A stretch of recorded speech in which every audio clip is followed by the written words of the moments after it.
Purely हेस law पे based question है।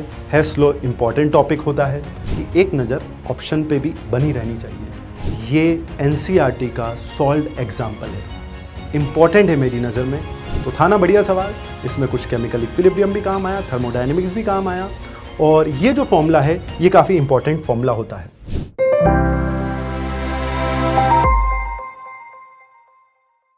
Hello dear students, स्वागत है आपका T20 सीरीज़ में, जहां मैं आपके लिए टॉप 20 क्वेश्चंस लेके आया हूं थर्मोडायनेमिक्स और थर्मोकेमिस्ट्री से। तो चलिए स्टार्ट करते हैं। आपको क्वेश्चन पहले पढ़ना है, खुद से सॉल्व करना है, अपने ऑप्शन को टिक करना है। उसके बाद मैं ऑप्शन बताऊंगा जिससे कि आप चेक कर पाए, और उसके बाद मैं सॉल्यूशन की तरफ बढ़ूंगा। फर्स्ट क्वेश्चन की तरफ बढ़ते हैं।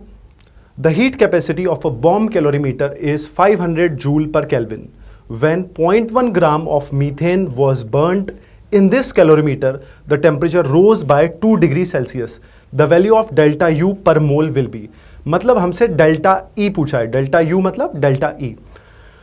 तो आप पॉज कर सकते हैं और अपना ऑप्शन टिक कर सकते हैं, उसके बाद मैं आंसर बताऊंगा। ऐसा आपको हर क्वेश्चन में करना है। तो करेक्ट आंसर है ऑप्शन नंबर 4। चलिए सॉल्यूशन की तरफ बढ़ते हैं। तो Q is equal to C delta T, क्योंकि 500 है heat capacity and change in temperature is 2। तो Q जो आया हमारा वो आया 1000 जूल। ये कब आया? जब हमने 0.1 ग्राम मीथेन को बर्न किया, तो एनर्जी जो रिलीज हुई होगी वो है 1000 जूल। लेकिन हमसे बात करिए पर मोल, 1 मोल, और मीथेन का 1 मोल मतलब 16 ग्राम। तो हम यहाँ यूनिटरी मेथड लगाएंगे। 0.1 ग्राम के लिए 1000 जूल, तो 1 ग्राम के लिए 1000 डिवाइडेड बाय 0.1। ये 1 ग्राम के लिए 1000 डिवाइडेड बाय 0.1। लेकिन हमसे पर मोल पूछा है तो हम इंटू 16 करेंगे, क्योंकि मीथेन का मोलर मास 16। तो मोलर हीट जो आएगी वो आएगी 160 इंटू 10 की पावर 3, मतलब कि 160 किलो जूल। लेकिन हमसे पूछा है चेंज इन इंटरनल एनर्जी। तो क्योंकि बॉम्ब कैलोरीमीटर का टेम्परेचर बढ़ा है, इसका मतलब मीथेन का कंबशन हुआ है, and combustion is always exothermic. Sign का स्पेशल ध्यान रखना है थर्मोडायनेमिक्स थर्मोकेमिस्ट्री में। यहां पे 2 तरह की मेन गड़बड़ होती है, एक साइन की और दूसरा यूनिट की। इस वाले क्वेश्चन में ध्यान रखना था साइन का। जब हमने सॉल्व किया तो 160 किलो जूल आया, लेकिन हमें पता है कंबशन इज एक्सोथर्मिक, और एक्सो मतलब हीट रिलीज होगी, तभी तो बॉम्ब कैलोरीमीटर सिस्टम का टेम्परेचर बढ़ा है। तो इसलिए डेल्टा ई जो आएगा that is minus Q, that is minus 160 kilo joule per mole. Plus वाला भी ऑप्शन था, लेकिन कंबशन में हीट रिलीज होगी, तो हमें टिक करना है माइनस 160 किलो जूल पर मोल। नेक्स्ट क्वेश्चन की तरफ बढ़ते हैं। Choose extensive properties from the following. और ये आपको गिवन है, इन 6 में से आपको चूज करना है एक्सटेंसिव कौन सी है। Correct answer is answer number 3। That means इनमें से 3 है जो एक्सटेंसिव प्रॉपर्टी होती है। मैं सॉल्यूशन की तरफ बढ़ता हूं। एक्सटेंसिव प्रॉपर्टी वो होती है जो क्वांटिटी या अमाउंट पे डिपेंड करती है, क्योंकि 2 तरह की प्रॉपर्टीज होती है, इंटेंसिव एंड एक्सटेंसिव। हमने याद करने का तरीका सीखा था। इंटेंसिव मतलब इंडिपेंडेंट, एंड एक्सटेंसिव मतलब जो क्वांटिटी पे डिपेंड करेगा। तो हमसे एक्सटेंसिव पूछा है, तो जो क्वांटिटी पे डिपेंड करेंगे वो एडिटिव भी होते हैं। तो पहला है डेंसिटी। डेंसिटी का फॉर्मूला होता है mass by volume, and mass and volume both are extensive, and ratio of 2 extensive will be intensive, इसीलिए डेंसिटी इंटेंसिव है। Heat capacity and specific heat capacity. Heat capacity quantity पे depend करेगा, इसलिए वो extensive है। लेकिन जब भी ऐसे शब्द लग जाते हैं स्पेसिफिक, मोलर, पर ग्राम, तो वो सब इंटेंसिव बन जाते हैं। इसीलिए स्पेसिफिक शब्द लग गया तो ये इंटेंसिव बन गया, वरना हीट कैपेसिटी तो एक्सटेंसिव होता है। तो हमसे एक्सटेंसिव पूछा है, तो पहला हमें मिला हीट कैपेसिटी। फिर आते हैं 4th वाले पे, मोल। तो मोल भी क्वांटिटी पे डिपेंड करता है। हाफ करने पे मोल हाफ होंगे, दैट मीन्स क्वांटिटी पे डिपेंड कर रहे हैं, अमाउंट ऑफ मैटर पे डिपेंड कर रहा है, तो मोल भी एक्सटेंसिव है। सारी की सारी कंसंट्रेशन टर्म्स इंटेंसिव होती है, इंडिपेंडेंट होती है। और हमें एक्सटेंसिव देखना है, वॉल्यूम पे आते हैं। वॉल्यूम क्वांटिटी पे डिपेंड करेगी, तो हमें एक्सटेंसिव चाहिए थे। हमें 3 टर्म्स मिली extensive, heat capacity, mole and volume. इसके हिसाब से हमने करेक्ट ऑप्शन चुना जिसके अंदर 3, 4 एंड 6 है। 3, 4 and 6, that means option number 3 is correct. Next question की तरफ बढ़ते हैं। Third question, the enthalpy of neutralisation of 4 weak acid HA, HB, HC and HD with NaOH, NaOH strong base है, are जो भी डेटा गिवन है, which salt has maximum degree of hydrolysis. Correct answer है option number 4। चलिए solution की तरफ बढ़ते हैं ताकि आप चेक कर पाए अगर कोई मिस्टेक हुई है तो सबसे पहले सॉल्ट पहचानते हैं। देखिए स्ट्रॉन्ग बेस है और एसिड वीक है, इसका मतलब सॉल्ट का टाइप क्या होगा? सॉल्ट का टाइप होगा strong base and weak acid. Strong base weak acid type के लिए हमसे पूछा है मैक्सिमम हाइड्रोलिसिस, तो हमें देखना है मैक्सिमम डिग्री ऑफ हाइड्रोलिसिस।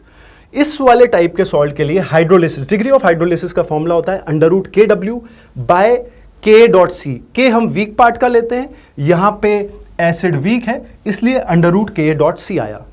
अब क्योंकि हमसे ये पूछा है कि मैक्सिमम हाइड्रोलिसिस होना चाहिए, तो हम ये देखेंगे डिग्री ऑफ हाइड्रोलिसिस सबसे ज्यादा किसका होगा। तो डिग्री ऑफ हाइड्रोलिसिस सबसे ज्यादा उसका होगा जिसके K की वैल्यू सबसे कम होगी। तो हम ये देखेंगे कि कौन सा एसिड सबसे वीक है। तो देखो जो वीक एसिड होता है वो सबसे कम हीट रिलीज करता है। तो हम देखते हैं सबसे कम हीट रिलीज कौन कर रहा है। सबसे कम हीट रिलीज कर रहा है HD। कैसे? यहां माइनस साइन बता रहा है हीट रिलीज होना, और सबसे कम हीट जो रिलीज हो रही है वो हो रही है 10। तो इसका मतलब HD जो एसिड है वो सबसे वीक है, इसका मतलब सॉल्ट जो बनेगा वो बनेगा NaD।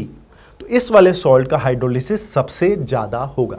नेक्स्ट क्वेश्चन की तरफ बढ़ते हैं। Question number 4, the enthalpy of solution of CuSO4.5H2O solid and CuSO4 solid are. Data given है, the hydration enthalpy of anhydrous CuSO4 solid will be. Correct answer is option number 4। चलिए check करते हैं कैसे। तो हम यहां पे हेस लॉ की मदद ले सकते हैं, क्योंकि हेस लॉ कहता है कि डेल्टा H जो है वो स्टेट फंक्शन है, इसका मतलब पाथ पे डिपेंड नहीं करेगा। तो चाहे आप CuSO4 सॉलिड को डायरेक्ट एक्सेस वाटर में ऐड करके CuSO4 एक्वस बनाओ, या फिर इसको 2 स्टेप्स में ब्रेक कर लो। CuSO4 सॉलिड एनहाइड्रस को हाइड्रेटेड में कन्वर्ट किया, मतलब लिमिटेड पानी ऐड किया, और उसके बाद लिमिटेड पानी वाले में हाइड्रेटेड फॉर्म वाले में एक्सेस वाटर ऐड किया। तो delta H will be same, चाहे आप सिंगल स्टेप में जाए चाहे आप घूम के जाए। इसी को फॉर्मूले की फॉर्म में लिखा है। डेल्टा H सॉल्यूशन एनहाइड्रस का, एनहाइड्रस को एक्सेस पानी में डालो या इसको 2 स्टेप्स में तोड़ लो। पहला, एनहाइड्रस का हाइड्रेटेड फॉर्म बनाओ और उसके बाद हाइड्रेटेड वाले में एक्सेस वाटर ऐड करो। तो हमें ये वाला टर्म गिवन है वो यहां पुट करिया, और डेल्टा H हमें फाइंड करना है, और ये वाला डेल्टा H गिवन है यहां पुट करा और सॉल्व करके डेल्टा H आ गया -53.8 किलो जूल पर मोल। नेक्स्ट 5th क्वेश्चन पे आते हैं। प्योरली हेस लॉ पे बेस्ड क्वेश्चन है। हेस लॉ इंपॉर्टेंट टॉपिक होता है। तो देखिए 3 रिएक्शंस गिवन है और ये पूछा है इस वाली रिएक्शन का डेल्टा H कितना है। तो correct answer is option number 2। चलिए सॉल्यूशन की तरफ बढ़ते हैं। तो इसमें हमें करना क्या होता है, जो डिजायर्ड रिएक्शन है, रिक्वायर्ड रिएक्शन है, उसके अकॉर्डिंग हम सॉल्व करते हैं। तो पहले हमें चाहिए 2A। तो पहले ढूंढना होगा A किस रिएक्शन में है। A फर्स्ट रिएक्शन में है, लेकिन हमें 2A चाहिए। इसका मतलब फर्स्ट रिएक्शन को हमें मल्टीप्लाई करना होगा 2 से। तो 2 इंटू फर्स्ट रिएक्शन, लेकिन हमें A चाहिए रिएक्टेंट साइड में और A फर्स्ट रिएक्शन में प्रोडक्ट साइड में है। इसका मतलब हमें रिएक्शन को फ्लिप करना होगा, और फ्लिप करने के लिए हम लगाते हैं माइनस। इसीलिए यहां लगाया -2 टाइम्स जो मैंने मल्टीप्लाई किया है रिएक्शन नंबर 1। अगला कंपोनेंट कौन चाहिए, हमें चाहिए 3D। तो D कौन सी रिएक्शन में है, थर्ड रिएक्शन में है। हमें कितना D चाहिए, 3D, और यहां कितना D है 1। किससे मल्टीप्लाई करें, हम मल्टीप्लाई करेंगे 3 से, लेकिन फिर से हमें D चाहिए प्रोडक्ट में और यहां है रिएक्टेंट में। तो इसका मतलब रिएक्शन फ्लिप करेंगे और फ्लिप करते तो माइनस आता है, इसीलिए -3 इंटू रिएक्शन नंबर 3। इसके बाद क्या करना होता है, इसके बाद कोई ना कोई एक्स्ट्रा कंपोनेंट आ गया है, उसको हमें रिमूव करना होगा। तो हम थर्ड रिएक्शन में ही देख लेते हैं एक्स्ट्रा कौन आया है। क्योंकि हमने रिएक्शन को फ्लिप किया है तो ये आपको दिमाग में रखना होगा। 3D और 3C इसको फ्लिप करा है तो ये बन जाएगा 3C गिव्स 3D। उसमें से 3D तो हमें रिक्वायर्ड था, पर जो फ्लिप करने के बाद 3C रिएक्टेंट में आया वो हमें रिक्वायर्ड नहीं है। इसका मतलब वो हमें रिमूव करना है। कौन सी रिएक्शन से? बची हुई रिएक्शन से, मतलब रिएक्शन नंबर 2। ध्यान देना, हमें 3C को रिमूव करना है। तो 3C कैसे बनाएंगे? रिएक्शन नंबर 2 को हम मल्टीप्लाई कर देंगे 3 से, ताकि ये मल्टीप्लाई होकर 3C बन जाएगा। फ्लिप करना है क्या? नहीं करना है, क्योंकि थर्ड रिएक्शन को फ्लिप करा था, देखिए माइनस आया था, फ्लिप करा था तो 3C रिएक्टेंट में आया था, और हमें इसी 3C जो रिएक्टेंट में इसको रिमूव करना है। तो जब रिएक्शन नंबर 2 को 3 से मल्टीप्लाई करेंगे तो 3C प्रोडक्ट में आएगा और वो अपने आप कैंसिल आउट हो जाएगा। इसी को इक्वेशन की फॉर्म में लिखा है और फिर डेल्टा H की वैल्यू पुट कर दी है, और इससे आंसर आ गया -2x -3z प्लस 3y, मतलब ऑप्शन नंबर 2। अगले क्वेश्चन की तरफ बढ़ते हैं। Question number 6, during adiabatic expansion of ideal gas the temperature must. Options देखिए। करेक्ट आंसर है आंसर नंबर फर्स्ट। चेक करते हैं कैसे। तो देखिए यहां पे अप्लाई होगा फ्लॉट की application, first law of thermodynamics की application. First law of thermodynamics क्या कहता है? Delta E is equal to Q plus W, क्योंकि ये बोला है कि एडियाबैटिक है और एडियाबैटिक के लिए Q will be 0, that means W will be delta E। अब फिर से ध्यान देना है, साइन पे बहुत ही इंपॉर्टेंट है थर्मोडायनेमिक्स में, साइन और कन्वर्जन। यहां बोला है एडियाबैटिक एक्सपेंशन। एक्सपेंशन मतलब work done by the system, और अगर सिस्टम काम कर रहा है तो सिस्टम का नुकसान। इसका मतलब work done by the system है तो वर्क नेगेटिव है, और अगर वर्क नेगेटिव है तो चेंज इन इंटरनल एनर्जी ये भी नेगेटिव होगा। इसका मतलब इंटरनल एनर्जी डिक्रीज कर रहा है, और अगर इंटरनल एनर्जी डिक्रीज कर रहा है इसका मतलब टेम्परेचर भी डिक्रीज कर रहा है। तो correct option is option number 1। Next question पे बढ़ते हैं। 7th question, a gas expands from 100 ml to 250 ml under a constant external pressure of 2 atm, the work done will be. देखिए वर्क का सवाल है और यहां पे बोला है कांस्टेंट एक्सटर्नल प्रेशर। फॉर्मूले वर्क रिवर्सिबल के भी होते हैं, वर्क इरिवर्सिबल के भी होते हैं, कभी कभी डायरेक्ट बोल देता है और कभी कभी हमें पहचानना होता है। तो चेक करते हैं आंसर क्या है। करेक्ट आंसर है आंसर नंबर 1। चले सॉल्यूशन पे चलते हैं। क्योंकि कांस्टेंट एक्सटर्नल प्रेशर बोला है इसका मतलब ये वर्क इरिवर्सिबल है, और वर्क इरिवर्सिबल के लिए फॉर्मूला होता है -P एक्सटर्नल डेल्टा V। उसके बाद सही सही यूनिट में पुट करना है। तो यहां पे किलो जूल या जूल चल रहा है, लेकिन प्रेशर ATM में है और वॉल्यूम ml में है, उसको हम कन्वर्ट करेंगे तो लीटर में आएगा, जो कि लीटर ATM में आएगा, लेकिन ऑप्शन जूल में है तो कन्वर्जन भी आना चाहिए और साइन भी देखना पड़ेगा। यहाँ पे वर्क डन बोला है तो कई लोगों को लग जाता है कि हमें साइन को कंसीडर नहीं करना है।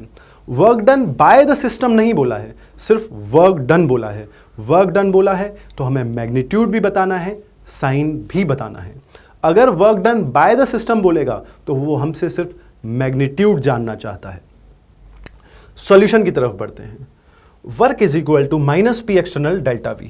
प्रेशर हमें गिवन है 2 atm, चेंज इन वॉल्यूम 250 -100, लेकिन ये ml में चल रहा था, 1000 से डिवाइड किया तो लीटर में आया, और ये सॉल्व करके लीटर ATM में आएगा, जो कि आएगा -300 डिवाइडेड बाय 1000 लीटर ATM, लेकिन ऑप्शंस जूल में थे तो हम मल्टीप्लाई करेंगे 101.3 से। तो 101.3 से मल्टीप्लाई किया तो जूल में आएगा। अप्रॉक्सीमेटली 100 मानेंगे तो ये -30 के अराउंड आ जाएगा, और एक ही ऑप्शन है जो -30 के अराउंड है, -30.38 जूल। थोड़ा बहुत अप्रॉक्सीमेशन की मदद लेनी ही पड़ती है ऑप्शंस के अकॉर्डिंग। नेक्स्ट क्वेश्चन की तरफ बढ़ते हैं। तो ये प्रैक्टिकल वाली केमिस्ट्री से रिलेटेड भी है और NCERT में भी इसका जिक्र हुआ है। क्वेश्चन पढ़ते हैं। The lattice energy of NaCl solid is, data given है। The enthalpy of hydration of cation anion जो गैसियस फॉर्म में है वो भी गिवन है। The enthalpy of solution of NaCl solid is. NaCl solid की एंथैल्पी ऑफ सॉल्यूशन पूछी है। करेक्ट ऑप्शन की बात करते हैं। Option number second is the correct one. चलिए सॉल्यूशन की तरफ बढ़ते हैं। देखिए इसके दो सॉल्यूशन हैं। पहला, आप डायरेक्ट हेस लॉ से सॉल्व कर सकते हैं। जो हमें डेटा गिवन है उसको रिएक्शन की फॉर्म में लिखते हैं। पहला गिवन है लैटिस एनर्जी NaCl की। लैटिस एनर्जी की रिएक्शन होगी NaCl सॉलिड को तोड़ के गैसियस आयन में कन्वर्ट करना है। डेल्टा H हमें गिवन है। उसके बाद आयंस का हाइड्रेशन एंथैल्पी गिवन है। तो कैटायन और एनायन जो कि गैसियस फॉर्म में है, इसको हाइड्रेटेड फॉर्म में कन्वर्ट किया, इसका डेल्टा H भी गिवन है। और हमसे बोला है NaCl सॉलिड का हीट ऑफ सॉल्यूशन। तो NaCl सॉलिड को कन्वर्ट किया Na plus aqueous and Cl minus aqueous में। अगर आप ध्यान देंगे तो पहली 3 रिएक्शन को ऐड करने पे 4th रिएक्शन बन जाएगी। और जब भी ऐसा होता है तो 3 रिएक्शन को ऐड किया तो उनके डेल्टा H ऐड हो जाएंगे। तो 780 प्लस और ये दोनों ऐड हो जाएंगे जो ऑलरेडी माइनस में है। तो 780 माइनस का आ जाएगा 770 और सॉल्व करके आ जाएगा 10 किलो जूल पर मोल। ये फर्स्ट मेथड है। सेकंड मेथड पे आते हैं। एनसीईआरटी में ये फॉर्मूला गिवन है और ये आपको याद भी होना चाहिए। Delta H solution is equal to delta H lattice plus delta H hydration. Delta H lattice हमें गिवन है, डेल्टा H हाइड्रेशन हमें आयंस का गिवन है। तो कोई बात नहीं, हम उन दोनों को ऐड कर देंगे। उन दोनों को ऐड किया तो फिर से नेट यहां आएगा -770 और 780 माइनस 770 सेम कैलकुलेशन बन जाएगी और आंसर आ जाएगा 10 किलो जूल पर मोल। नेक्स्ट क्वेश्चन की तरफ बढ़ते हैं। Question number 9। यहां पे बॉन्ड एनर्जी का डेटा गिवन है और इस रिएक्शन की एंथैल्पी चेंज पूछी है। C2H4 plus H2 gives C2H6। Hydrogenation की रिएक्शन है C2H4 के। Correct option is option number 3। Solution की तरफ बढ़ते हैं। तो देखिए क्योंकि यहां पे बॉन्ड एनर्जीज गिवन है और इस रिएक्शन का डेल्टा H फाइंड आउट करना है, तो अगर हमें हीट ऑफ फॉर्मेशन गिवन होता है तो फॉर्मूला लगता है P minus R। Combustion given होता है तो R माइनस P। इसी तरह से बॉन्ड एनर्जी गिवन है तो भी फॉर्मूला लगेगा रिएक्टेंट माइनस प्रोडक्ट। तो देखिए डेल्टा H हमें फाइंड करना है इस रिएक्शन का और यहां पे फॉर्मूला लग रहा है R माइनस P। ये याद होना चाहिए, बॉन्ड एनर्जी के लिए फॉर्मूला लगता है R माइनस P। तो सबसे पहले यहां पे आते हैं। यहां C डबल बॉन्ड C है तो C डबल बॉन्ड C के लिए एनर्जी लिखी 606.1। एक C डबल बॉन्ड C है। उसके बाद 4 CH बॉन्ड है तो प्लस 4 टाइम्स CH बॉन्ड की एनर्जी प्लस 1 सिंगल बॉन्ड है H सिंगल बॉन्ड H 431.37। ये यहां तक कहानी खत्म हुई रिएक्टेंट की। इसके बाद आते हैं प्रोडक्ट पे। तो माइनस प्रोडक्ट। प्रोडक्ट में C सिंगल बॉन्ड C है और वो कितने हैं, 1 है और वो हमें गिवन है 336.49 प्लस 6 बॉन्ड भी है। 6 बॉन्ड कौन से हैं, CH बॉन्ड के, तो प्लस 6 टाइम्स 410.5। कैलकुलेशन करते वक्त आप ये कर सकते हैं कि 4 इंटू 410.5 है और यहाँ 6 इंटू 410.5 है। इसको कैंसिल करेंगे तो यहाँ 2 इंटू 410.5 बन जाएगा। कैलकुलेशन में थोड़ा सा इजी हो जाएगा। सॉल्व करके अप्रॉक्सीमेटली आ रहा है -120 किलो जूल पर मोल। नेक्स्ट क्वेश्चन की तरफ बढ़ते हैं। Question number 10। Calorific value of H2 is 143 kilo joule पर ग्राम। Hence, delta HF of H2O is. Correct answer is option number 2. चलिए चेक करते हैं। वैसे यहाँ पे आपको इससे ये भी याद आ जाना चाहिए कि हाइड्रोजन की कैलोरीफिक वैल्यू सबसे ज़्यादा होती है। हालांकि आपको वैल्यू याद नहीं करना है, पर ये बात याद होनी चाहिए कि हाइड्रोजन इज़ बेस्ट फ्यूल, उसकी कैलोरीफिक वैल्यू सबसे ज़्यादा होती है।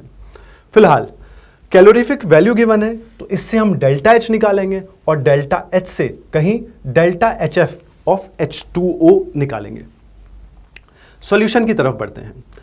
देखिए कंबशन मतलब 1 मोल हाइड्रोजन को जलाना है, तो 1 मोल हाइड्रोजन को जलाया। कंप्लीट कंबशन करना है तो ऑक्सीजन की प्रेजेंस पे करना है और कंबशन के बाद बनेगा H2O। यहां पे आएगा हाफ। तो 1 मोल H2 का कंप्लीट कंबशन कराया तो H2 plus half O2 gives H2O। Calorific value का फॉर्मूला होता है delta H combustion by molar mass, क्योंकि कैलोरीफिक वैल्यू का मतलब होता है पर ग्राम फ्यूल जलने पे कितनी हीट देगा। तो क्योंकि हमें कैलोरीफिक वैल्यू गिवन है, हमें मोलर मास H2 का पता है, तो यहां से डेल्टा H कंबशन आ जाएगा। Delta H combustion of H2 का फॉर्मूला होगा calorific value into molar mass. Calorific value is 143, लेकिन delta H heat of combustion is always negative, इसलिए यहां नेगेटिव लगा दिया है क्योंकि कंबशन में हमेशा हीट रिलीज होगी। और इनटू हाइड्रोजन का मोलर मास, हाइड्रोजन का मोलर मास इज 2, तो हीट ऑफ कंबशन H2 का आया -286 किलो जूल पर मोल। 1 मोल H2 को जलाने पे हीट निकलेगी 286, माइनस ये बता रहा है कि हीट निकलेगी। अब हमसे सवाल में पूछा है heat of formation of H2। देखिए मैंने कहा था आपको थर्मोडायनेमिक्स में खेल जो है प्लस और माइनस, आप ऑप्शंस चेक कर सकते हैं, प्लस माइनस दोनों वाले हैं।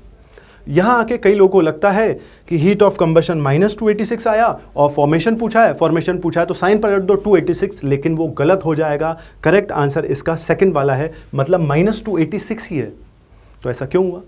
ऐसा इसलिए हुआ क्योंकि अगर आपसे पूछा है heat of formation of H2O, तो आपको 1 मोल H2O बनाना है। अगर आपको 1 मोल H2O बनाना है तो भी तो यही रिएक्शन होगी। अगर आपको 1 मोल H2O बनाना है तो भी आपको 1 मोल H2 को जलाना ही पड़ेगा, और 1 मोल H2 को जलाओगे तो 1 मोल H2O बनेगा। इसका मतलब हाइड्रोजन के लिए उसके कंबशन की और H2O के फॉर्मेशन की रिएक्शन सेम ही होती है, और जब रिएक्शन सेम है तो फ्लिप तो किया ही नहीं, तो डेल्टा H सेम ही आएगा, साइन पलटेगा नहीं। चलिए आगे बढ़ते हैं नेक्स्ट क्वेश्चन पे। Question number 11, which of the following is incorrect for the process H2O liquid gives H2O gas. सही जो जवाब है वो है आंसर 2, ऑप्शन 2। बहुत ध्यान देने की जरूरत होती है ऐसे सवालों पे, क्योंकि यहां बोला है इनकरेक्ट। नीट में कम से कम 5 to 7 क्वेश्चन आपके फिजिक्स, केमिस्ट्री, बायो में मिला के ऐसे होंगे जिसमें बोलेगा इनकरेक्ट बताओ, फॉल्स बताओ, नॉट करेक्ट बताओ, नॉट वैलिड बताओ, और वहां पे कंफ्यूजन हो जाता है। तो जब भी ऐसा सवाल आए इनकरेक्ट, फॉल्स, उस पे अंडरलाइन करना है, और उस वक्त उस सवाल पे पूरा फोकस होना चाहिए, वरना आते हुए भी सवाल गलत होने के चांस बन जाते हैं। ये बात पूरे पेपर में ध्यान रखना है, वरना घर आके पता लगता है अरे यार मैंने करेक्ट टिक कर दिया, इनकरेक्ट पूछा था। तो ये बिल्कुल भी गलती आपके पेपर में नहीं होनी चाहिए। तो हमसे पूछा है इनकरेक्ट स्टेटमेंट। सॉल्यूशन की तरफ बढ़ते हैं। ये फेज ट्रांजिशन गिवन है, H2O लिक्विड को कन्वर्ट किया है H2O गैस में। फेज ट्रांजिशन के लिए delta H and delta E 0 नहीं होते हैं। Delta H and delta E not equal to 0।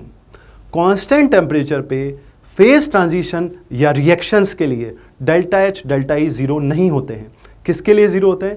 Constant temperature पे आइडियल गैस हो और आइडियल गैस प्रोसेस हो तो डेल्टा H और डेल्टा E 0 होते हैं।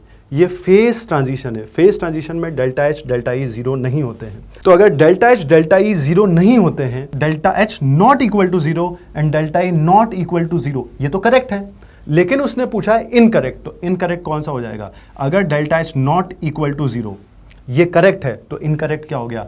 Delta H is equal to 0। अब थर्ड वाले पे भी आप ध्यान दे सकते हैं, ये करेक्ट क्यों है? क्योंकि delta H is equal to delta E plus delta NG/RT, और इस प्रोसेस के लिए डेल्टा NG 1 है, तो ये भी सही है।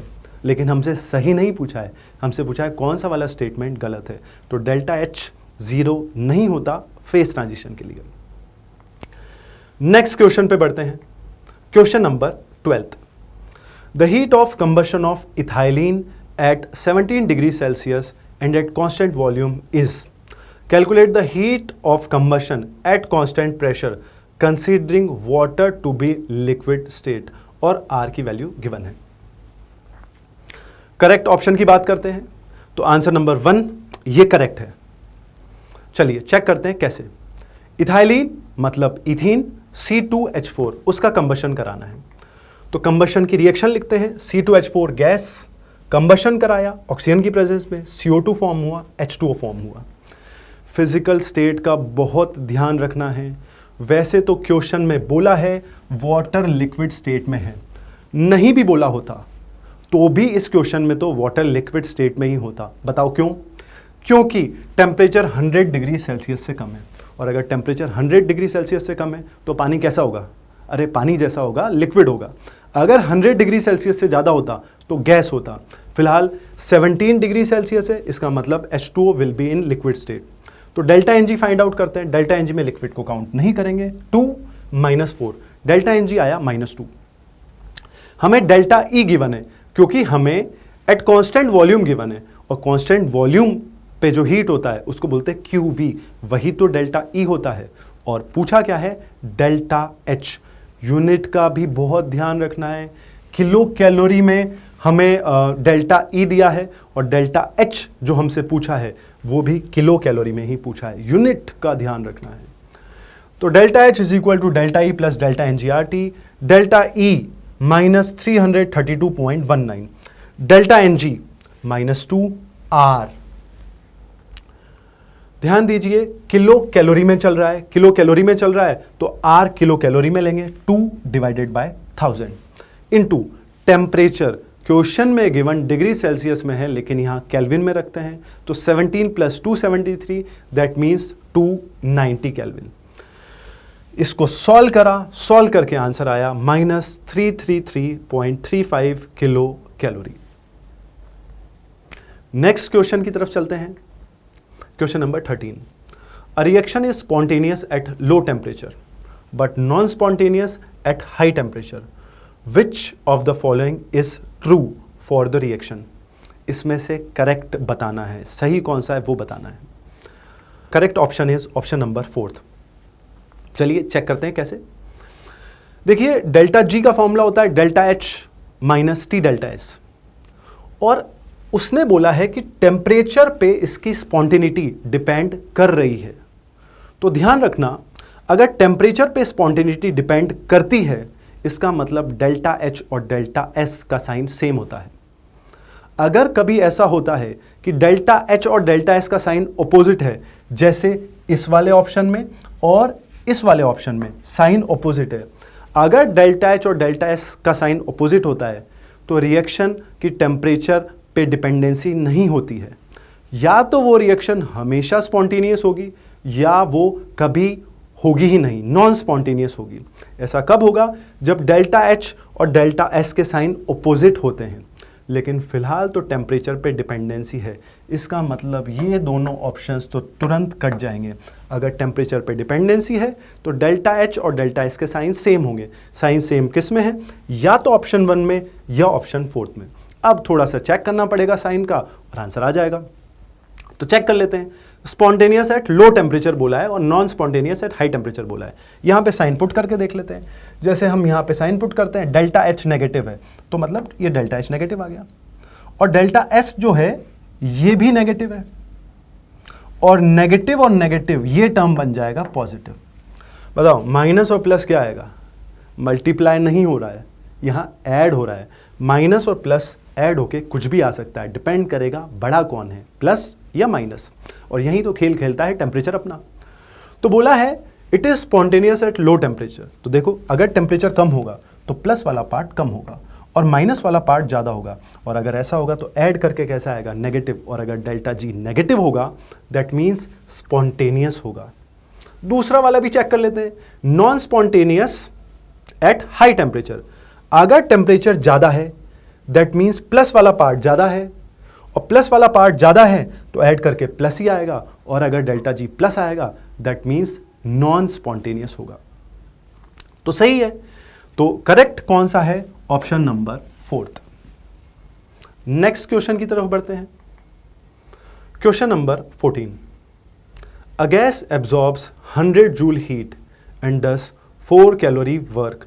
पढ़ते पढ़ते ही ध्यान जाना चाहिए, यूनिट का लफड़ा, यूनिट का लफड़ा। Change in internal energy of gas will be. अब एक बार ये देख लेना कि ऑप्शंस जो है वो किस यूनिट में गिवन है। तो ऑप्शन सारे कैलोरी में गिवन है, इसका मतलब आपको जूल भी कैलोरी में कन्वर्ट करना पड़ेगा, और साइन का ध्यान तो रखना ही है। Correct option is option number 3। Solution की तरफ बढ़ते हैं। तो यहाँ पे फ्लॉट लगेगा, delta E is equal to Q plus W। बोला है 100 जूल हीट जो है वो एब्जॉर्ब हुई है, दैट मीन्स प्लस का।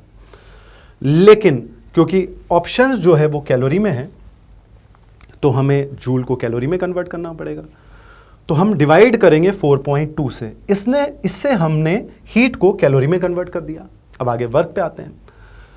4 calorie work is done by the system. देखिए लैंग्वेज से समझ आ रहा है, a gas absorbs 100 joule heat and does 4 calorie work, मतलब 4 कैलोरी का वर्क कर दिया है। तो work done by the system, by the system मतलब नुकसान, मतलब नेगेटिव आएगा, इसलिए नेगेटिव आया है। यूनिट यहां चेंज करना ही नहीं है, ऑप्शन कैलोरी में है और 4 कैलोरी तो यहां 4 आया।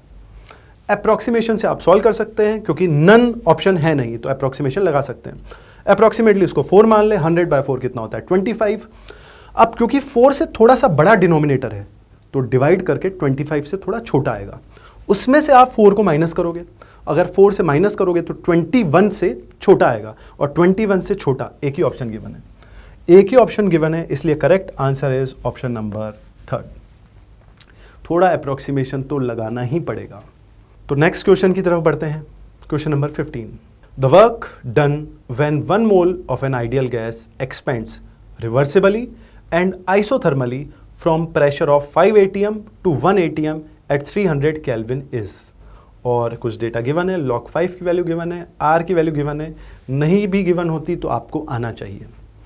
आप सॉल्व कर सकते हैं। करेक्ट ऑप्शन है ऑप्शन नंबर 3। चेक करते हैं कैसे। फिर से वर्क की बात हुई है, एक होता है रिवर्सिबल, एक होता है इरिवर्सिबल। तो पहले जो सवाल किया था थोड़ी देर पहले वो वर्क इरिवर्सिबल का था, वहां बोला था कांस्टेंट एक्सटर्नल प्रेशर, और यहां तो इसने साफ ही बोल दिया है रिवर्सिबल एक्सपेंशन हो रहा है।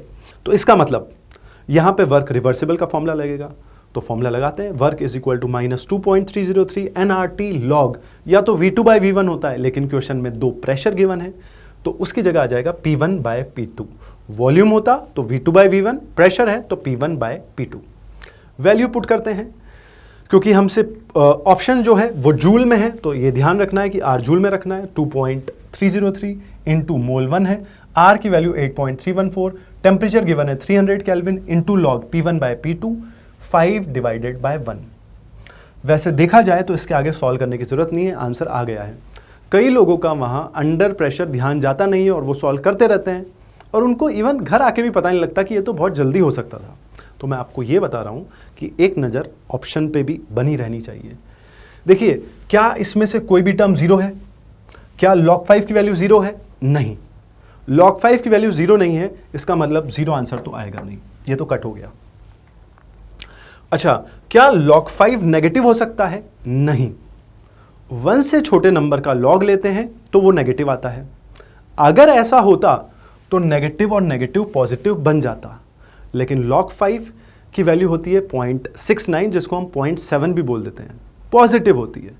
तो अगर पॉजिटिव होती है तो ये सब कुछ मल्टीप्लाई करोगे और आगे एक माइनस लगाए तो सॉल्व करके नेगेटिव आएगा। और ध्यान देना, नेगेटिव ऑप्शन सिर्फ एक ही तो है, क्योंकि ये भी पॉजिटिव तो सॉल्व करना ही नहीं था। 3rd आंसर करेक्ट है। फिर भी अगर आप सॉल्व करना चाहें तो इसको आगे सॉल्व कर सकते हैं। सॉल्व करके आएगा -4014.58 जूल। माइनस में क्यों आया? क्योंकि लॉजिकली भी अगर आप चलें तो एक्सपेंड हुआ है। एक्सपेंड मतलब work done by the system है। नेक्स्ट क्वेश्चन पे आते हैं, क्वेश्चन नंबर 16। थोड़ा बड़ा सा क्वेश्चन दिख रहा है। ये एनसीईआरटी का सॉल्व्ड एग्जाम्पल है, इंपॉर्टेंट है मेरी नज़र में, क्योंकि एक तो यहाँ पे 2 चैप्टर इंक्लूड हो रहे हैं, केमिकल इक्विलिब्रियम क्योंकि अल्फा का कंसेप्ट भी आ गया, और थर्मोडायनेमिक्स स्टैंडर्ड फ्री एनर्जी जिसको डेल्टा G0 बोलते हैं वो भी कंसेप्ट आ गया है। थर्मोडायनेमिक्स खत्म होते होते ये लास्ट सॉल्व्ड एग्जाम्पल है। हालांकि एनसीईआरटी में यहाँ अल्फा 50% है, मैंने थोड़ा सा डेटा चेंज किया है, तो आप ट्राई कर सकते हैं। Correct option is option number 3। चलिए सॉल्यूशन की तरफ बढ़ते हैं। क्या क्या गिवन है? अल्फा गिवन है, रिएक्शन गिवन है, 1 atm प्रेशर गिवन है। ध्यान देना है, यहाँ पे लैंग्वेज से समझ आ रहा है, ये जो 1 atm प्रेशर बोला है ये टोटल प्रेशर है इक्विलिब्रियम पे। स्टार्ट करते हैं। तो पहले रिएक्शन लिखते हैं, क्योंकि इनिशियल मोल गिवन नहीं है तो इनिशियल मोल रिएक्टेंट का स्टाइकोमेट्री मान लिया, 1 मान लिया। तो यहाँ 1 आया, यहाँ 0 आया, क्योंकि इनिशियली प्रोडक्ट तो फॉर्म हुआ नहीं। इक्विलिब्रियम पे 1 में से कुछ मोल गया x, क्योंकि यहाँ स्टाइकोमेट्री 2 है तो बना 2x।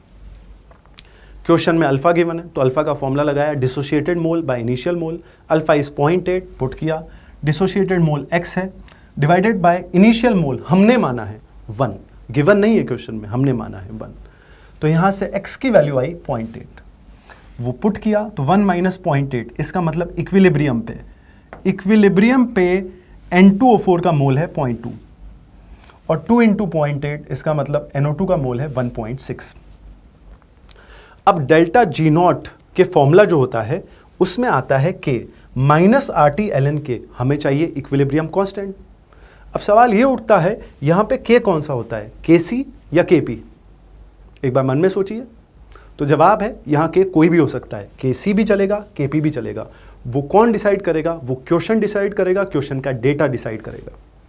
अब आपके दिमाग में ये सवाल चल रहा होगा कि क्या यहाँ KC नहीं रख सकते? मोल तो आ गया, लेकिन क्वेश्चन में कहीं भी वॉल्यूम गिवन नहीं है। तो अगर वॉल्यूम गिवन नहीं है तो आप KC कैसे निकालोगे, मोल डिवाइडेड बाय वॉल्यूम कैसे करोगे? लेकिन क्वेश्चन में इक्विलिब्रियम पे टोटल प्रेशर गिवन है, इसका मतलब यहाँ पे KP आएगा और हमें पार्शियल प्रेशर निकालना पड़ेगा। तो हम पार्शियल प्रेशर निकालते हैं। पार्शियल प्रेशर का फॉर्मूला होता है mole fraction into total pressure.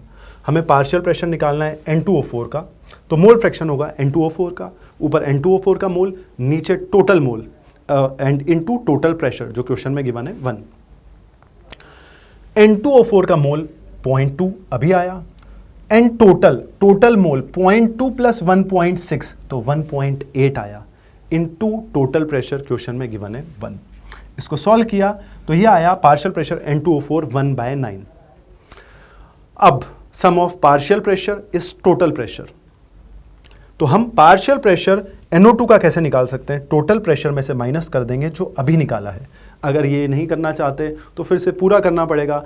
Partial pressure of NO2 is equal to mole fraction of NO2 into total pressure, फिर भी वही आएगा जो भी आने वाला है। टोटल प्रेशर क्वेश्चन में गिवन है 1 माइनस N2O4 का प्रेशर आया 1/9, ये सॉल्व करके पार्शियल प्रेशर NO2 का आया 8/9। तो हमारे पास दोनों पार्शियल प्रेशर आ गए हैं, तो हम सीधा पहुंच सकते हैं KP पे। Delta G0 is equal to minus RT ln K, लेकिन हमें आदत है log बेस 10 की, तो कन्वर्ट करेंगे तो इसीलिए यहाँ 2.303 आ गया। तो minus 2.303 RT log KP। KP क्यों, मैंने कारण बता दिया है। तो KP में partial pressure of product divided by partial pressure of reactant, और ध्यान देना क्योंकि यहाँ आगे 2 है तो पावर में 2 आने वाला है। तो अब वैल्यू पुट करते हैं। NO2 के लिए 8/9 उसका स्क्वायर आएगा और नीचे 1/9। तो देखिए 8/9 इंटू 8/9 डिवाइडेड बाय 1/9, 9 से 9 कैंसिल होगा तो minus 2.303 RT log 8 into 8 64 divided by 9। लेकिन ऑप्शन में अगर आपने ध्यान दिया होगा तो कहीं भी 64 एंड 9 नहीं है, तो हम क्या करेंगे, 64 और एंड 9 को ऐसे लिख सकते हैं 8/3 का होल स्क्वायर, क्योंकि 8 का स्क्वायर 64, 3 का स्क्वायर 9। तो अब क्या करें, लॉग में 8/3 की पावर में 2 है, जो पावर में होता है वो आगे आ जाता है, तो 2 आगे आ जाएगा और बन जाएगा माइनस 2.303 इंटू 2RT log 8/3, और ये मैच कर गया ऑप्शन नंबर 3 से। तो था ना बढ़िया सवाल, इसमें कुछ केमिकल इक्विलिब्रियम भी काम आया, थर्मोडायनेमिक्स भी काम आया, और ये जो फॉर्मूला है ये काफ़ी इंपॉर्टेंट फॉर्मूला होता है। नेक्स्ट क्वेश्चन पे बढ़ते हैं, क्वेश्चन नंबर 17।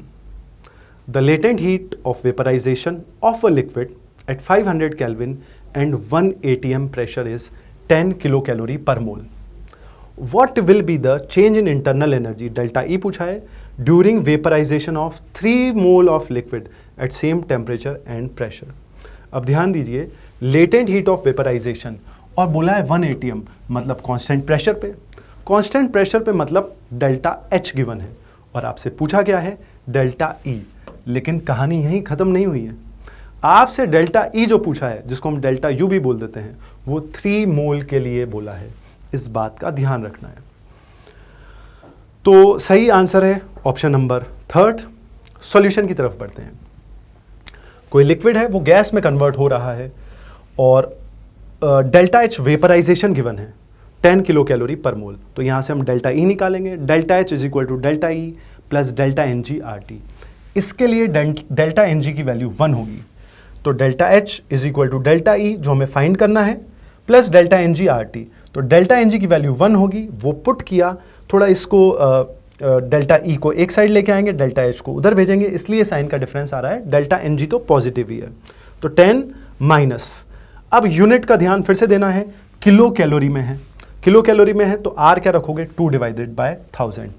किस टेम्परेचर पे फेज ट्रांजिशन हो रहा है 500 केल्विन पे। इसको सॉल्व करा, 1000 डिवाइडेड बाय 1000, 10 माइनस 1, इसका मतलब डेल्टा ई आया 9 किलो कैलोरी। ध्यान देना 1 मोल का। और ट्विस्ट ये है, हालांकि ऑप्शन में 9 है नहीं, पर होता तो बहुत लोगों के गलत होने का चांस बढ़ जाता है। उसने पूछा है डेल्टा ई 3 मोल का, 1 मोल के लिए 9 आया, 3 मोल के लिए कितना आ जाएगा 27 किलो कैलोरी। इन छोटी छोटी बातों का एग्जाम में ध्यान रखना है। उसके लिए ये करना होगा कि जिस वक्त जो सवाल कर रहे हैं उस पे पूरा फोकस रहना चाहिए। उसके पिछले सवाल का नहीं सोचना है, आगे वाले सवाल का नहीं सोचना है, और कुछ नहीं सोचना है, बस उस वक्त उस सवाल का होके रहना है, उस सवाल पे फोकस करना है। क्वेश्चन नंबर 18 पे आते हैं। If delta H for the reaction is -543 kilo joule carried out in 1 liter closed rigid vessel, if pressure in container changes from 70 atm to 40 atm, then find delta E for the reaction. Delta H and delta E पे based question है, लेकिन unit का फिर से ध्यान रखना है। मैंने आपको कहा, मैंने इतनी बार कह रहा हूँ, और यकीन मानिए इतनी बार भी क्लासरूम में बोलने के बाद भी और अभी बोलने के बाद भी कई लोग गड़बड़ करते हैं, तो हमें उनमें से बिल्कुल भी नहीं बनना है। यहाँ पे डेल्टा एच जो गिवन है वो किलो जूल में गिवन है, और प्रेशर एंड वॉल्यूम चल रहा है वो एटीएम और लीटर में गिवन है। इसका मतलब कहीं तो यूनिट का खेल होगा, उसको ध्यान रखना है। तो डेल्टा एच और डेल्टा ई के फॉर्मूले पे आते हैं। पहले करेक्ट क्या है उसकी चर्चा कर लेते हैं। Correct is option number 2 -540 kilo joule. Solution की तरफ बढ़ते हैं। तो delta H is equal to delta E plus delta P V. अब यहाँ से अलग अलग कैटेगरी के सवाल बन जाते हैं। अगर प्रेशर कांस्टेंट है तो P delta we, volume constant है तो वी डेल्टा पी, और दोनों ही कांस्टेंट नहीं है, दोनों वेरिएबल है, तो P2 V2 minus P1 V1। लेकिन यहाँ पे वॉल्यूम कांस्टेंट है तो V बाहर आ जाएगा एंड P2 माइनस P1।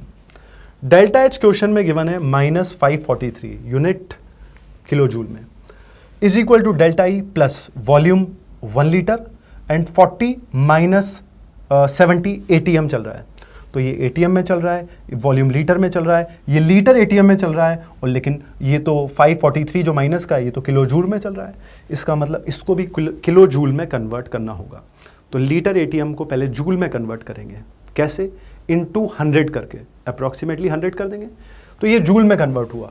लेकिन किलो जूल के लिए डिवाइड बाय 1000 कर देंगे, तो देखिए डिवाइडेड बाय 1000 भी कर दिया, जिससे कि इधर भी किलो जूल चल रहा है और इधर ये पूरा भी किलो जूल चल रहा है। इसका मतलब दोनों साइड यूनिट का हिसाब किताब तो लगभग बराबर है। तो आगे ये सॉल्व करने पे आया -3 और डेल्टा ई आया -543, ये इधर गया तो +3, that means delta E is -540 kilo joule. Next question, question number 19। I2 solid gives I2 gas. Sublimation दिया है, डेल्टा एच गिवन है, डेल्टा एस गिवन है। पूछा है the sublimation point of I2 solid will be. Options given है। Correct option की बात करते हैं। Correct is option number 3। Check करते हैं कैसे। तो देखिए, क्योंकि सब्लिमेशन पॉइंट बोला है, इसका मतलब इक्विलिब्रियम की बात हुई है, और इक्विलिब्रियम मतलब डेल्टा जी 0। तो फॉर्मूला क्या लगेगा? Delta G is equal to delta H minus T delta S, और वहां पे हम पुट कर देंगे डेल्टा जी 0। तो टेम्परेचर का फॉर्मूला निकल के आ जाएगा delta H divided by delta S. Unit का ध्यान ये रखना है कि इधर किलो कैलोरी में चल रहा है और यहाँ कैलोरी में चल रहा है, दोनों कैलोरी में होने चाहिए। तो डेल्टा एच 40,000 कैलोरी आ गया, डिवाइडेड बाय डेल्टा एस 80, ये तो कैलोरी में ही है। सॉल्व करके टेम्परेचर आया 500 केल्विन। अब ये देखते हुए 500 टिक नहीं करना है, क्योंकि यहाँ से सॉल्व करके आया है केल्विन में, ऑप्शन गिवन है डिग्री सेल्सियस में। तो 500 माइनस 273 करेंगे और ये हो जाएगा 227 डिग्री सेल्सियस। यूनिट कन्वर्जन का ध्यान रखना है। लास्ट क्वेश्चन की तरफ बढ़ते हैं। Question number 20, calculate the change in entropy for the fusion of 1 mole of ice. The melting point of ice is 273 kelvin and molar enthalpy of fusion of ice is 6 kilo joule per mole.